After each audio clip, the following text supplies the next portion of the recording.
Oui, ça y est, c'est reparti. Donc, je suis à nouveau en direct. Donc, voilà, on a été deux aujourd'hui. Voilà.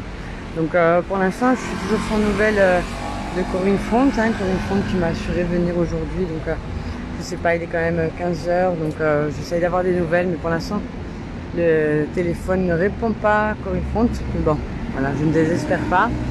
Je serai de toute façon ce soir place d'Armes. Hein. Je vais faire ma réunion place Vattalapesca. Ça reste proche de chez moi, donc j'irai écouter, j'irai essayer de prendre rendez-vous peut-être avec Monsieur Benedetti qui se soucie un peu de ces cas épineux que sont les parents désenfantés victimes de l'administration judiciaire française. Beaucoup de témoignages aujourd'hui, beaucoup de soutien. Je vous remercie beaucoup. Voilà. J'ai mon ex-mari qui est passé tout à l'heure prendre une photo aussi. Voilà. Il est toujours planté là-haut d'ailleurs. Voilà. Il ne peut pas me donner de nouvelles de mes enfants, mais au moins il vient sans doute me soutenir par rapport à toutes les misères que me font l'administration française. Donc voilà, j'espère qu'il arrive à vivre tranquillement vis-à-vis de toute la souffrance qu'il nous inflige. J'espère que c'est pas trop dur pour lui d'assumer les gens qui vont être de plus en plus au courant de ce qu'il me fait. Voilà.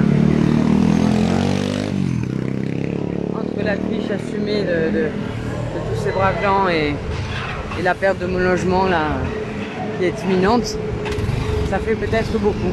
Donc voilà. Empêcher de travailler, empêcher de materner, maintenant empêcher de vivre sous un toit. Mais après, c'est moi qui me victime. Ah oui, j'ai perdu ton numéro. Toi appelle-le-moi, je te donne mon numéro. Bouge ta citoyenneté sur Facebook. Merci beaucoup. Hein. Ciao. Voilà, super. Un chauffeur de bus qui m'avait vu, voilà. On avait discuté de tout ça et lui aussi il a souffert énormément de son ex-femme qui a fait souffrir ses enfants. D'ailleurs c'est à peu près la même histoire que j'ai vécue que celle de Karine Trapp qui est en grève de la faim depuis 115 jours.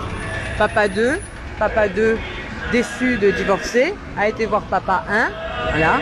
Donc le deuxième compagnon de Karine Trapp a été gonfler la tête de son premier compagnon. Lui, il a même été jusqu'à s'ouvrir la tête sur une grille de portail pour dire que c'était son ex-femme qui a été violente.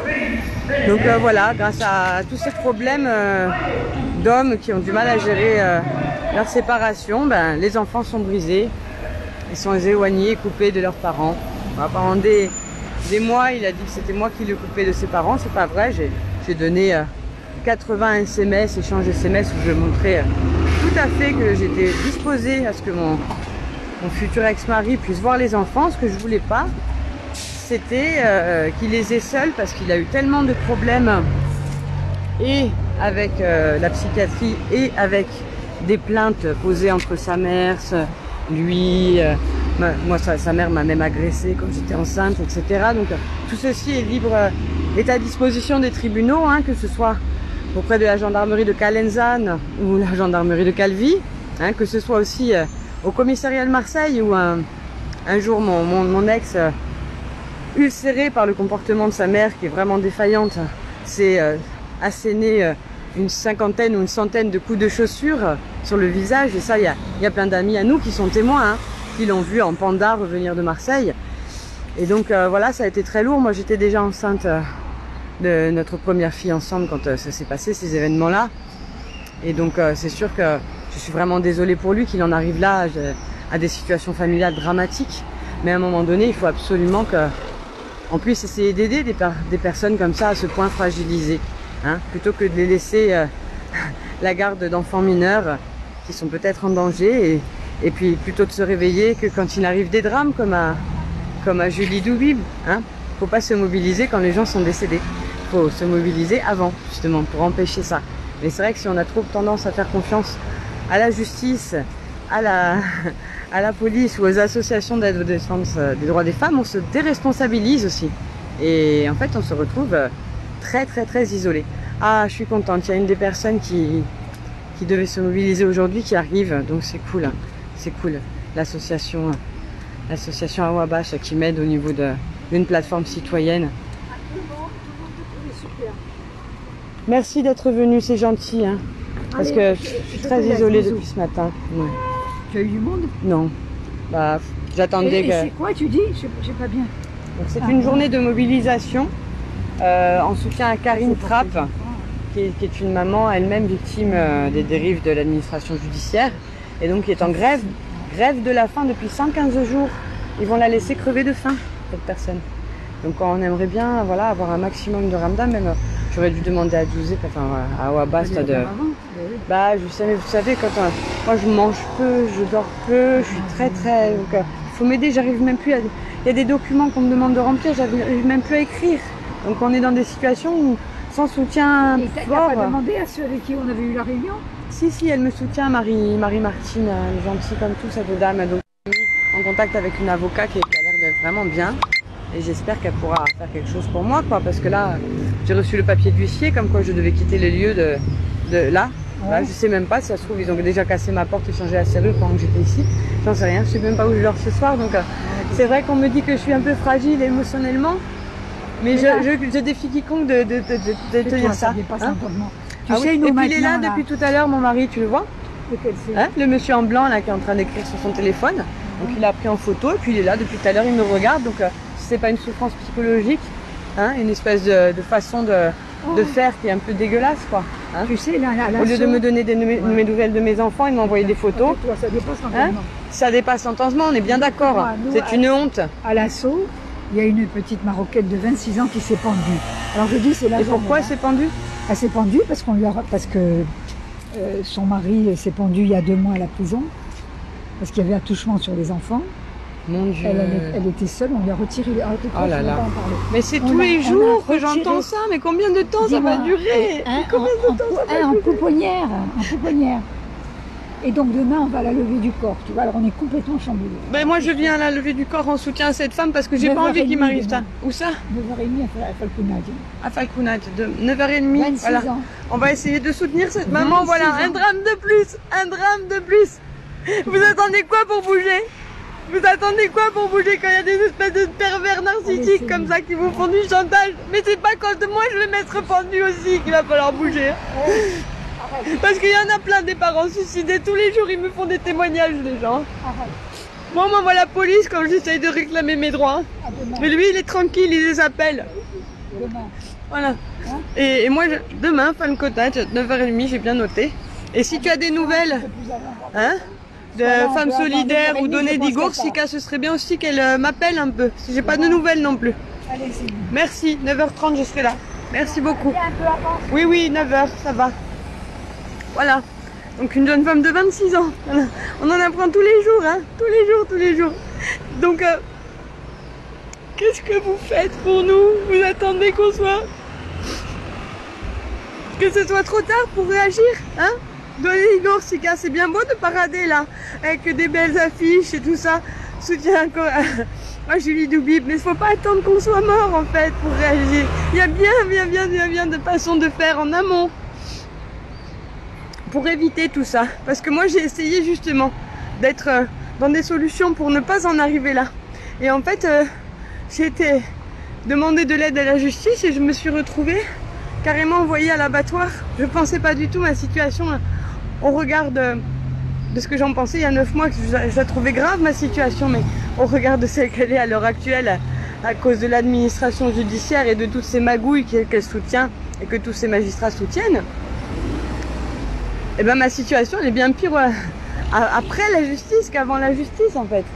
Hein, donc voilà, ben, demain je serai donc à l'hôpital de Bastia à 9h pour assister à la levée du corps de cette jeune femme de 26 ans qui en a retiré et placé ses enfants en pamponnière, qui s'est retrouvée retirée donc suite à apparemment des problèmes d'attouchement de son mari qui s'est lui-même pendu. Hein, donc 2 morts de plus sur la liste des parents victimes de l'aide sociale à l'enfance et des tribunaux, je ne sais pas, hein, je viens d'apprendre cette nouvelle, je ne sais pas du tout si les faits sont avérés, pas avérés, mais en tout cas voilà, peut-être que le mari était coupable et que la mère était innocente, mais en tout cas voilà, résultat de mort et des enfants orphelins, voilà. Et ça va faire gagner beaucoup d'argent, très longtemps, jusqu'à 18 ans de ce petit bébé, donc d'1 an, qui est placé en pouponnière à Bastia, voilà. Donc 17 ans dans les services de l'ASE et les foyers. Multiplier ça par 7500 € x 12. Imaginez pour un cas, pour un enfant. Hein? Et puis alors si on fait tout pour retarder son développement, pour pouvoir toucher la cagnotte, le gros lot, avec un enfant qui est handicapé ou en retard psychomoteur, bah là c'est 20 000 € par mois, par enfant. Donc c'est quand même des grosses sommes d'argent. Et on se demande vraiment ce qui se passe. Donc voilà. Moi je peux plus, je voudrais rester là, mais je vais pas pouvoir. Là j'ai mal au ventre, j'ai juste envie de m'effondrer, de pleurer. Donc je vais arrêter là l'opération pour aller me rafraîchir, manger un peu quand même, parce que c'est important de pouvoir manger et tenir, parce que depuis ce matin le café ça fait pas beaucoup dans le ventre. Mais je vais juste manger, j'ai pas d'appétit, hein, parce que cette jeune fille de 26 ans, maman, à qui on a retiré son enfant, n'est plus là aujourd'hui pour pouvoir prendre cet enfant dans les bras.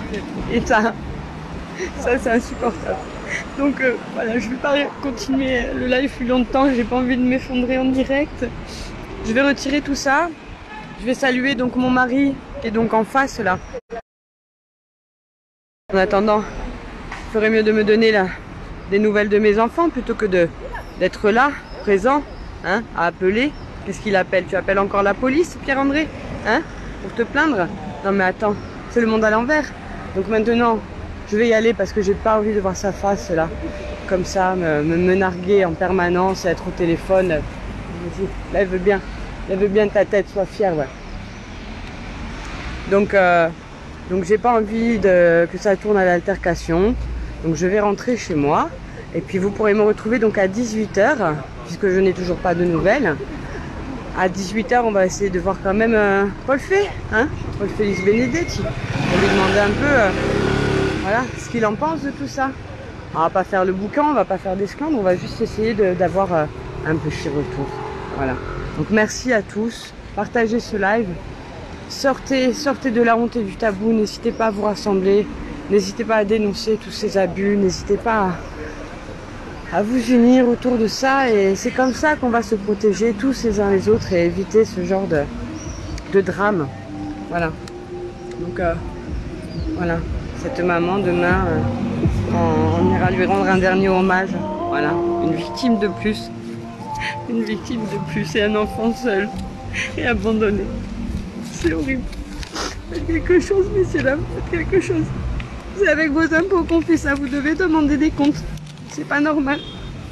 Donc moi je rentre chez moi et j'espère que la prochaine fois j'aurai un peu plus de soutien pour ces petits enfants qui ont toujours été bien avec leur maman et qui depuis le 31 mars n'ont pas eu une bise d'elle. Depuis le 22 octobre. Ouais, tous les enfants ont toujours été bien heureux et depuis cette date du 22 octobre, ils sont broyés par l'ASE. Ils ont juste besoin d'être avec leur maman. Voilà. Les enfants, je veux juste les serrer dans les bras et les prendre un peu. Je demande juste de les avoir au moins 1 heure ou 2. Depuis le 11 mars que je ne les ai pas vus. Depuis le 11 mars, mes bébés. Voilà. Je vous laisse, messieurs, dames. Essayons de garder au maximum de dignité et supprimons toutes ces dérives et tous ces abus qui conduisent à des drames. Merci à tous. Et voilà, à 18 h, je vais aller me reposer.